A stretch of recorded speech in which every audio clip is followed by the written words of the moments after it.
Innal hamdalillah nahmaduhu wa nasta'inuhu wa nastaghfiruh wa na'udzu billahi min syururi anfusina wa min sayyiati a'malina. May yahdihillahu fala mudhillalah wa may yudlil fala hadiyalah. Asyhadu an la ilaha illallah wahdahu la syarikalah. Lahul malikul azimul akbar. Wa asyhadu anna sayyidana Muhammadan abduhu wa rasuluh. Sadiqul wa'dil amin wal imamu lil muttaqin. Allahumma salli wa sallim wa barik ala sayyidina Muhammad wa ala alihi wa sahbihi wa barik wa sallim. Faya ayyuhal muslimun ittaqullah usikum wa naqsi bi taqwallah faqad fazal muttaqun. Qala Allah Ta'ala fil Qur'anil azim. A'udzu billahi minasy syaithanir rajim. Bismillahirrahmanirrahim. Ya ayyuhal muslimun ittaqullah haqqa tuqatih wa la tamutunna illa wa antum muslimun. Wa fil ayati ukhra. Bismillahirrahmanirrahim. Utlu ma uhiya ilaika minal kitabi wa aqimis salah. Innas salata tanha 'anil fahsya'i wal munkar wa la zikrullahi akbar wallahu ya'lamu ma tasna'un. Hadirin jamaah Jumat rahimani wa rahimakumullah. Sebuah syair pernah mengatakan bahwa iman tidaklah bisa diwarisi, pun iman juga tidak bisa dijual belikan. Maka demikianlah kita bersyukur di hari yang mulia ini, yaitu hari Jumat. Kita yang berhadir di masjid ini mudah-mudahan adalah orang yang beriman dan menjadi anak yang soleh untuk kedua orang tua kita. Demikian juga mudah-mudahan kita yang berhadir juga mendapatkan anak-anak yang soleh dan solehah sebagai anak-anak kebanggaan kita. Seorang ulama belumlah tentu akan mendapatkan anaknya juga akan menjadi seorang ulama.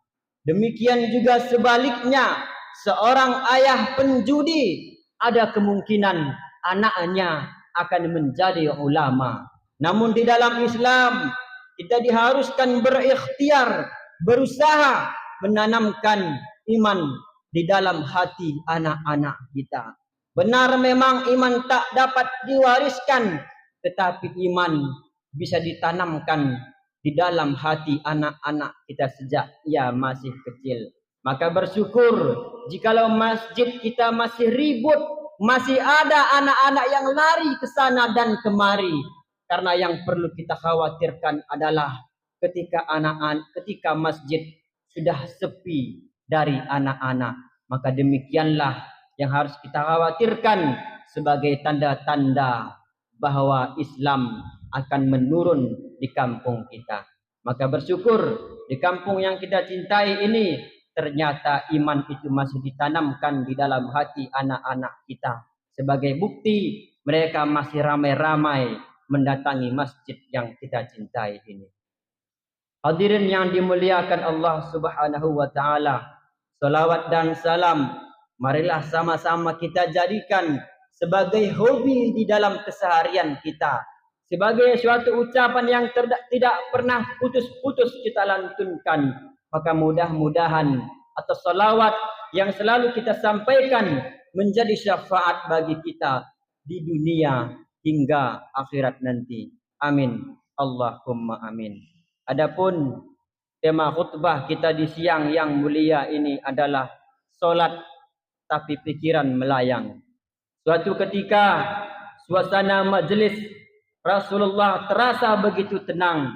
Para sahabat duduk melingkar, menyimak setiap perkataan beliau dengan penuh perhatian.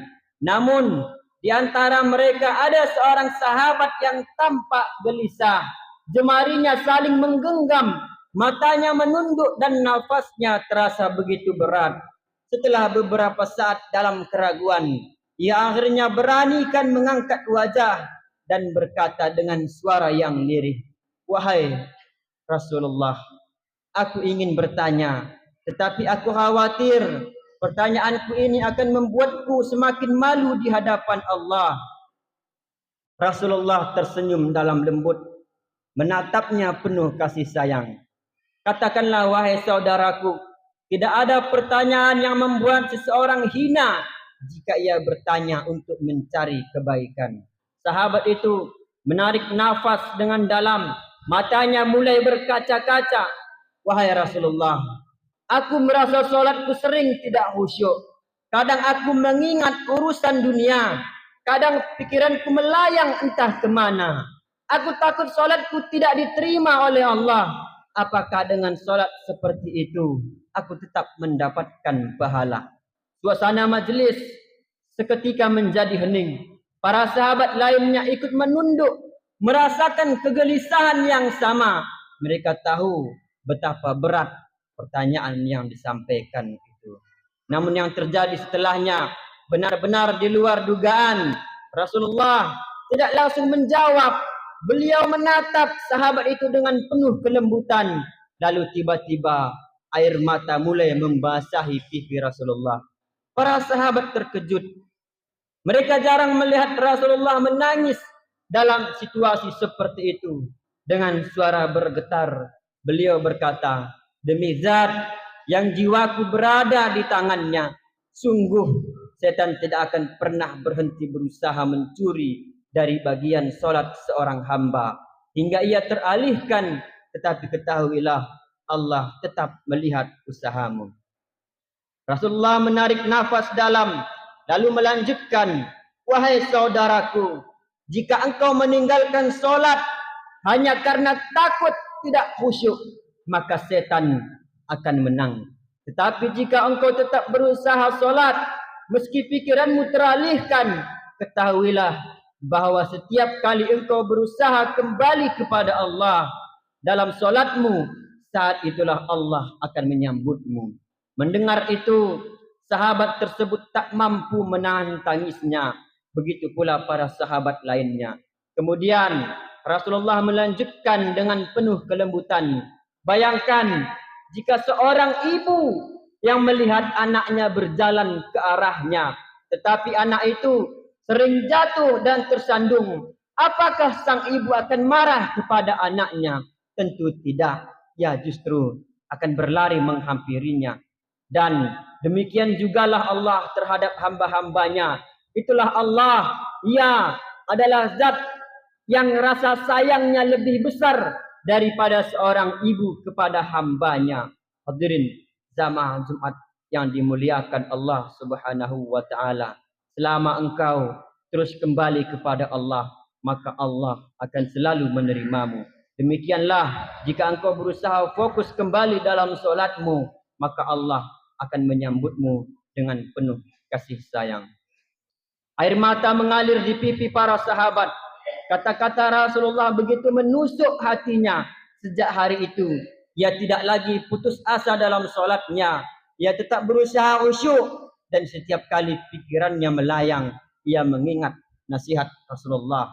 Setiap kali engkau berusaha kembali, saat itulah Allah menyambutmu. Jangan pernah berhenti berusaha. Hadirin jamaah Jumat rahimani wa rahimakumullah. Setan tidak akan pernah berhenti menggoda kita. Sebisa mungkin dia berusaha bagaimana caranya agar kita tidak solat.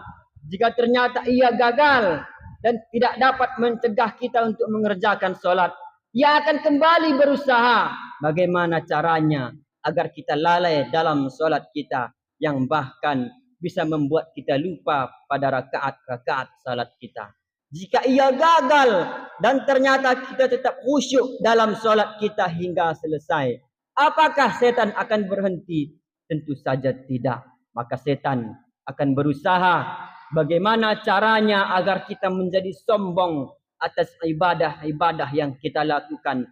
Menanamkan merasa lebih baik dari orang lain.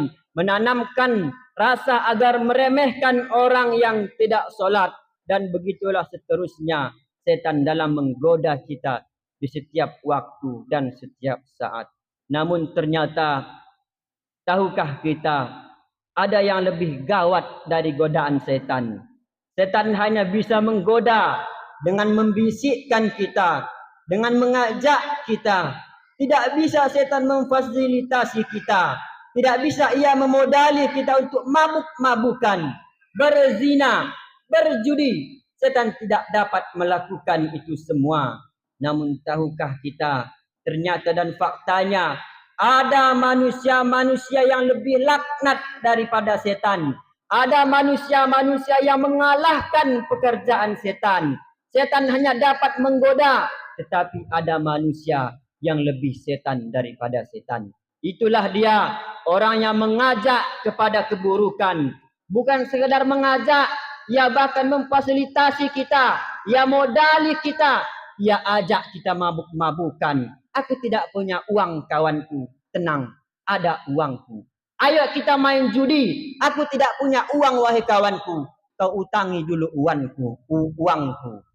Kawanku, ajaknya kita berzina, aku tidak punya uang, aku punya uang, kau pinjam dulu. Maka inilah yang dikatakan orang yang lebih setan daripada setan.